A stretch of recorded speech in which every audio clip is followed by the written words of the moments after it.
I'm here with Rabbi Israel Kozlowski, who's been kind enough to take me around the Chabad house. This is the famous Chabad house of Mumbai. And Rabbi, you have done amazing work here, true mitzvah, the spirit of Judaism, a memorial to the lives God has taken, not just the Jews who are down there, but everyone. So tell us about it. You came here after the tragedy, and then help build this up. What's that been like? So we came in the end of 2012, few short years after the attack. And to our surprise, we found no memorial to this attack. Now, this is a very significant event for India. It's like compared to 9/11 to the American. Yeah. And I grew up in Jerusalem where we had endless of terror attacks, but each one who was hit, who was injured, is remembered. And we couldn't find it over here. And memory in Judaism, it goes hand to hand. We put out the film, it's to remember Exodus. We make Kiddush at Friday night, it's to remember the creation, because the history is always repeats itself. So we created this memory. So because first of all, every one of the individuals who were killed, I realized Muslims were killed from fascists. Look at that side. It's a whole family that was wiped out by those Muslim terrorists in Pakistan. And each one of them just happened to be there. Could have been me and you were walking there, especially me being a Chabad rabbi. I could be a Chabad rabbi here at that moment, at this day. And therefore, it's our responsibility not to ignore the past, but to remember them, each one, to remember also the big picture and to why were they killed and what do we do in order to make sure such events don't repeat themselves in India and everywhere else in the world. So yeah, this is why remembering is a crucial part of Judaism. So we have them, it's grouped based on location. We have a total of 176 names in the list. The first one were killed at the boat. Yeah. The first five at the boat. Then we have all those who were killed at the train station, the CST. Here are the guests of the Leopold Cafe, famous Leopold Cafe. Here is Mumbai Police. And then let's say the guest at the Oberoi Trident Hotel. This is the famous Taj Hotel.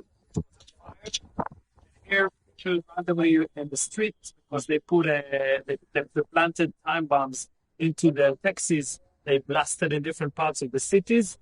And lastly, is the Chabad house, the rabbi, the Rebbetzin, four of their guests. And last name is the NSG commander who was killed here at the fourth floor during the rescue attempt. We have here each part of each location has a little timeline and what has happened at that location with an art remembering that place. This is especially where you are in a place where you can see some of the places, physically see some of the places for attack, for example, the Taj, and the place where the terrorists boarded. So this is the significance of this place. We have people coming in, finding their relatives, and that's the only place for it. Of remembering, and again, the goal of remembering is to infuse our future, to infuse our action, to make a difference, to make an impact and a difference, to make sure their memory and their life is still.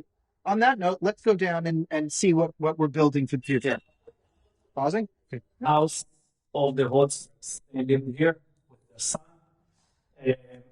At that time, there was not much damage, but as this is the pillar of the building. This is the resistance test that the building, every pillar of the building had to undergo to see if the building can still take the load after all the explosions and the shooting and everything that happened here. This is the past. We are building over here.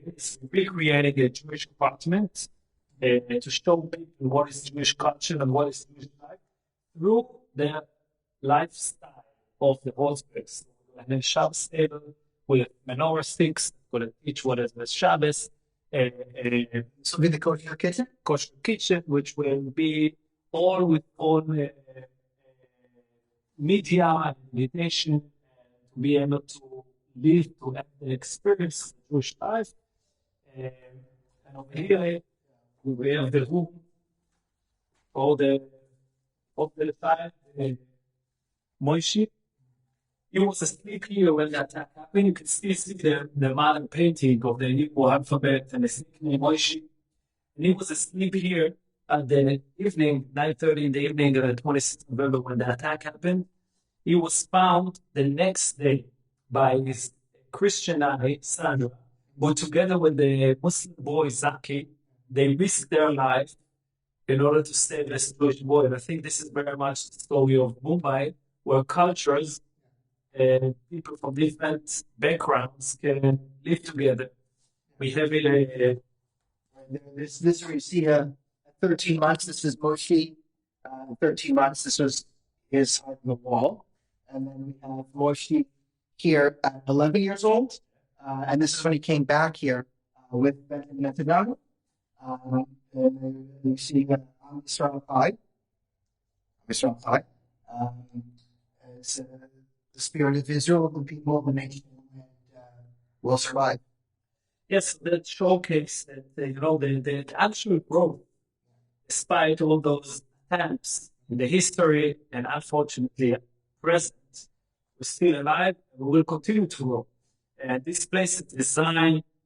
The main goal of this place is to showcase the growth and what each individual, Jew or non-Jew, needs to do in order to allow this growth in the whole humanity.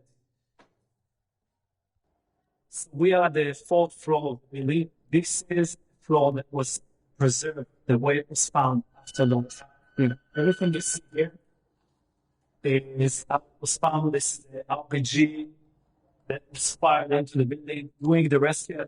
All of these are impact from bullets and explosions. There were walls that collapsed here, and the two ladies, two hostages, they were murdered there in the room. We call this space from darkness to light, and from darkness to light. Because we preserve that in order for people to come in to see the power of darkness, which is sometimes overwhelming. There's not much you can do against the youngster with the AK-47. But we have a secret weapon. The secret weapon is the only thing that can chase away darkness lights.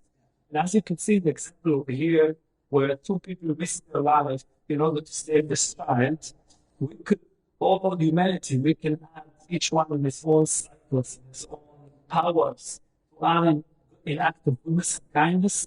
And this way we create different small beams of light that together will chase away and will have a lasting impact and make the world a better place. This is what this example will showcase there of the action scenes, videos, and all clips from the attack itself. Behind you, I'm going to showcase global terrorism. Unfortunately, we have no information to add here almost every week. Yeah. Starting from latest October 7th to, I mean, unfortunately, never-ending problem, but that's the thing. It's not a never-ending problem. We just need each one to be the focus on how to finish it. Exactly. So we have a problem that we're going to fix. And then, as you see, this is going to be the darkness room. The light room. It's not the darkness. It will light comes in. And I think, as the rabbi explained it, he can explain it better. I mean, it's important if you could just do one good deed, right? Think of one way to do some small goodness, then you could tip the balance of the world in the right direction. And it's in each one of us power. It's in our tips. We can do it. It's in our fingers. We don't need to jump to the moon. Each one can think of what can I make in order to make the world better. The world can be my family, my society, my surroundings, the people in the streets who need some help. And the biggest achievements in the world started from those initiative ideas. And if we train ourselves, the sky is not the limit. We can really make the world a better place. As a balance to those 10 terrorists getting in, 10 youngsters, the recordings of the terrorists speaking with their handlers in Pakistan, I was listening carefully. And there's one terrorist coming to, and he's directed to go to a specific room in the Taj Hotel and put it on fire because this room will be seen on TV. And he goes into the room and you hear his reaction saying, "What a beautiful room! They have a separate kitchen." And when I heard that, I realized those 10 terrorists, brainwashed youngsters, never saw the world, never even understood what they are doing, but they were brainwashed and they created it. If we get together and with the right mission in our minds, and we hug each other and we do it, we hang each other and we do it, we can make the world, we will make the world a better place. Perfect. So yeah, we're at the site where the previous rabbi, Israel Blessing, was found killed, and they've left these sort of bullet holes in place here, and this is a memorial. And basically, every person who comes takes a moment to reflect on what is their mission of their life, how they dedicated their life to the well-being of others. And this is something that will never end, like a light, like a fire. It always strive to go back to its source. So our physical body, it's something that others can have influence. But our soul, our spiritual goals, no one can have influence. This is what this space is all about. This is what we need to keep on doing. And we will win this war like we have won all the wars in the past. Exactly. And the last thing I just want to show is there's some of our holy books with scraps that have survived the attack. So this is the oldest book of the oral Torah, okay, the Mishnah. It's almost 1800 years. The text is of 1800 years old. And this is as old as the difficulties the Jews have been experiencing in the past. And so this is not new to us. מה העניינים? שלום ילדים. שלום. למה שאתה גם משכם וגם מוצץ? להתפוצץ. לא צריך להתפוצץ. שמואל, תגיד שלום לדניאל. שלום. מוישה, תגיד שלום לדניאל. I don't have Daniel. So, I don't have Daniel. Not yet. Yeah, not yet. So, but the most powerful part of this room is of course, the Aron Kodesh, the Holy Ark, where we keep our Torah. And this is the only furniture that survived from before the November 26th. So here is a bullet that penetrated through and went inside the Holy Ark. Just open it to show you. There was an additional Torah leaning at that side of the Holy Ark. This is the exit mark of where the bullet exits. And you can see here, this is a picture from the Sefer Torah. So it went through all the parchment, but it ended up in a... רק רגע. זה חלבי, אי אפשר לאכול. רגע. It ended up in a story in the Torah where the two sons of Aaron are entering the tabernacle. And this is the only furniture that survived from before the November 26th. So here is a bullet that penetrated through and went inside the Holy Ark. Just open it to show you.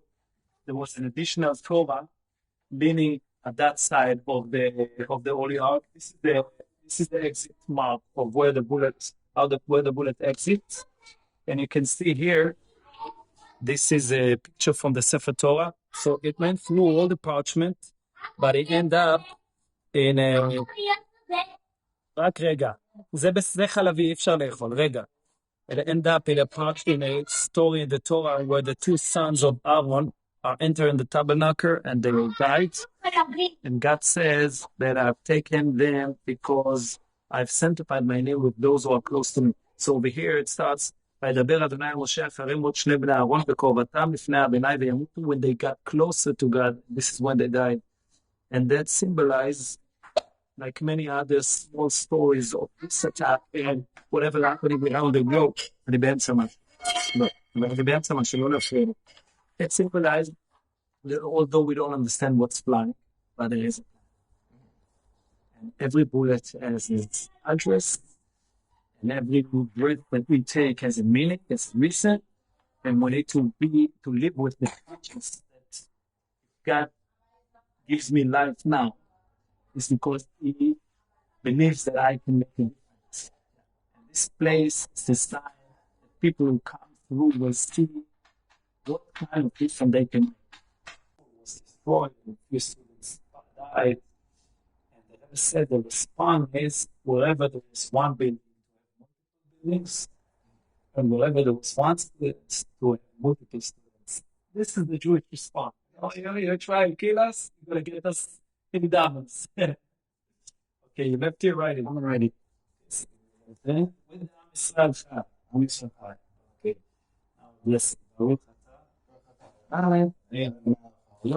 Share. John. Fix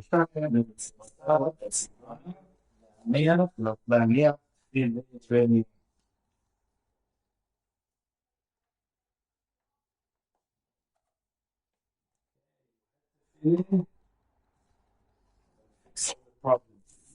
Rewire your hands. We could do it for everyone. That would be helpful. Second, let's see.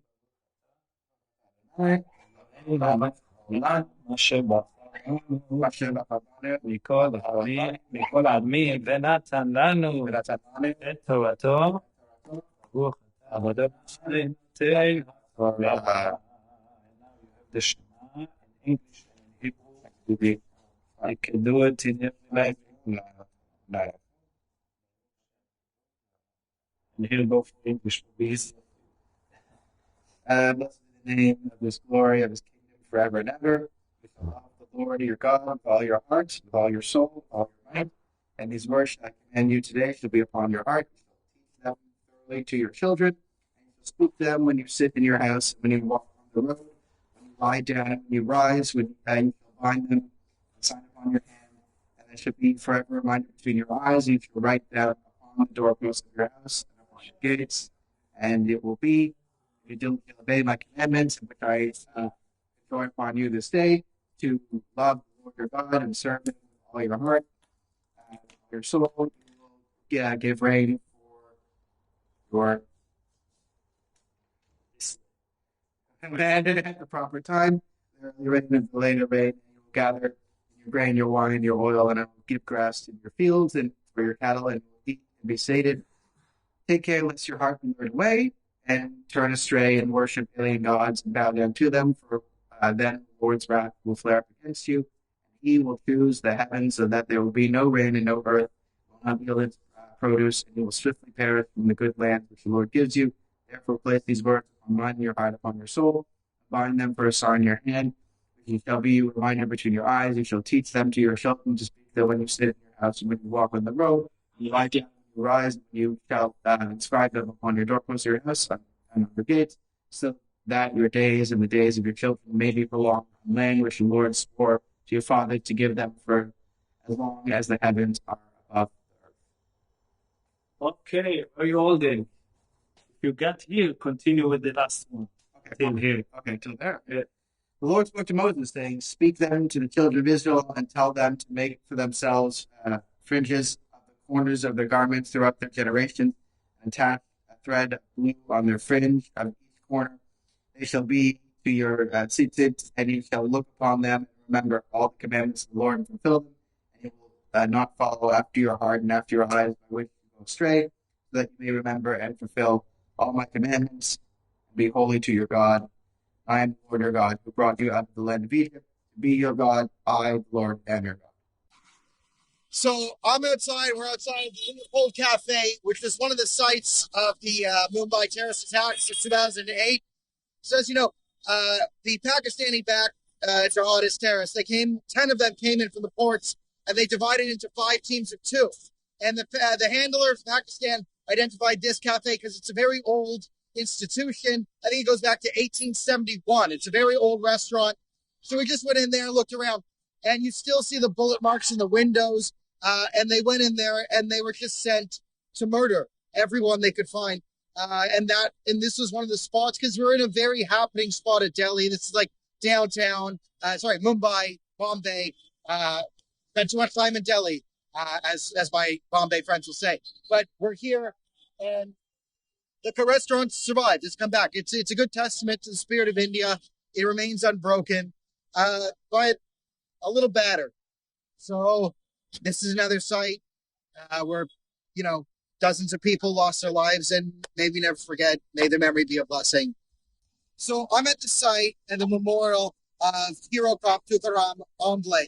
Now, there were many heroes that day, but if there is one great hero, it is this man. So the reason why we know that the terrorists were Pakistani-backed jihadists who were being commanded and orchestrated from Karachi is because of this man. So this is a site where two of the terrorists were there, and they killed one, but then one of the terrorists pulled a false surrender, and then went to go start firing, and he, jumped on him and managed to hold his gun, so that he died in the process. But his team was able to arrest him alive, and they were able to extract the information, so they knew who orchestrated it, where it came from, and to get some clarity on what happened.